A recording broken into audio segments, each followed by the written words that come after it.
In accordance with the Sigma communication style, this video will serve to describe certain aspects of communication between two Sigmas. First off, you should know that there are three basic rules to Sigma-Sigma communication. 1. Don't talk about it. 2. If you do talk about it, don't explain it because chances are they already know what you're talking about. 3. If they don't already know what you're talking about, then probably no one can help them, so just drop it and move on with your life quietly, because even if they don't understand now, they may figure it out later, or eventually process how everything works in their own way.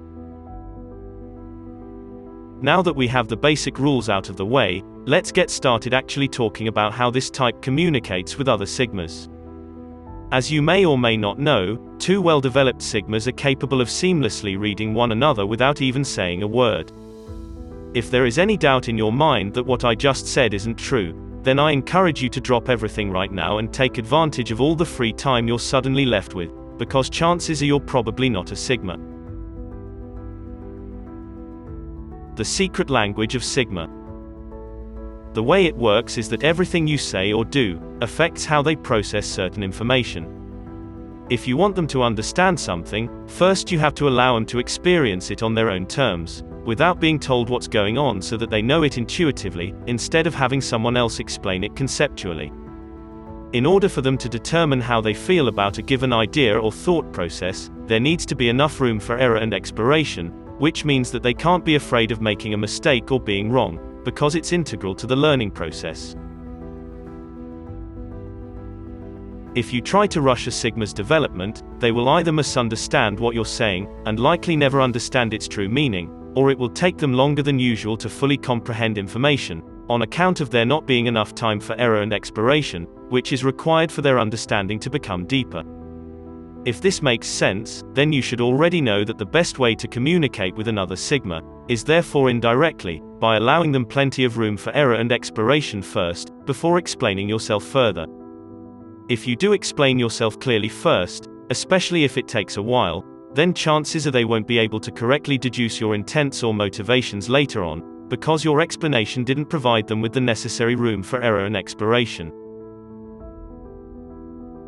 A Sigma can't accurately infer anything if they don't have enough information to work with, but trying to make a Sigma stop and go back takes up time that could be used for them to figure things out on their own, which wastes everyone's time, especially if the person who's explaining doesn't even know how it works themselves. So do yourself a favor and just let them take everything in at their own pace. Then after they're done processing everything, you can explain what you meant at any point along the way, instead of having to first wait until they eventually understand it themselves. The first step is always the hardest. The best way is by just starting with at least one indirect conversation about something you're interested in, if you're not sure where to start. Suppose neither of you has much experience conversing indirectly. In that case, the best way to practice is by talking about your interests for a while, so that both of you get used to the rhythm and flow, before eventually working up to more complex topics later on. Indirect conversation can feel awkward at first, but once everyone gets used to it, it feels pretty normal after a while. If things are going well, then try hinting at your perspective or opinion on something, without directly explaining anything. If someone's doing this effectively, they should be able to get their point across, without delving into too much detail. This helps avoid potentially awkward conversations. If you're not sure what to say next and your conversation seems to have stalled, there's a good chance you might have hit a wall with how much room for error and exploration they felt was needed, which isn't necessarily bad, of course. It could also mean that you need to explain more clearly first before moving on, but of course, this depends entirely on the context of the conversation, and the experience levels of both parties involved. The best way to figure out what works is by experimenting, since every situation will be different depending on who it is, so there are no concrete answers here.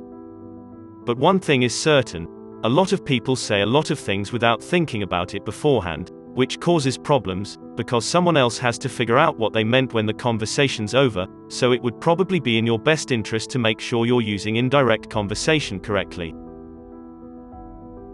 If they understand most of what you say but stumble on certain words or phrases, then they might need more explanation for those specific parts, in order to fully comprehend how everything fits together. On the other hand, if your conversation partner is too busy, thinking about how to explain themselves instead of listening to you talk, then chances are they're not ready to have an indirect conversation with someone else yet, because their thoughts are focused on figuring things out by themselves, which comes down to lacking experience communicating indirectly with others. So long as understanding takes precedence over being understood, there's no reason you can't progress with the conversation. But suppose they're so focused on explaining themselves that they ignore everything you say. In that case, it's probably best for them to work on their listening skills first, before moving on to indirect conversations with other people, while also working on figuring things out by themselves as well. Most people are very uncomfortable not being able to explain what they mean, without getting too technical or specific, because they're used to having all of the information needed at their disposal. This helps them figure things out faster. But when someone else doesn't have enough information to work with, trying to make sense of your explanation will be a lot harder for them, even if you think you explained yourself clearly without leaving anything out.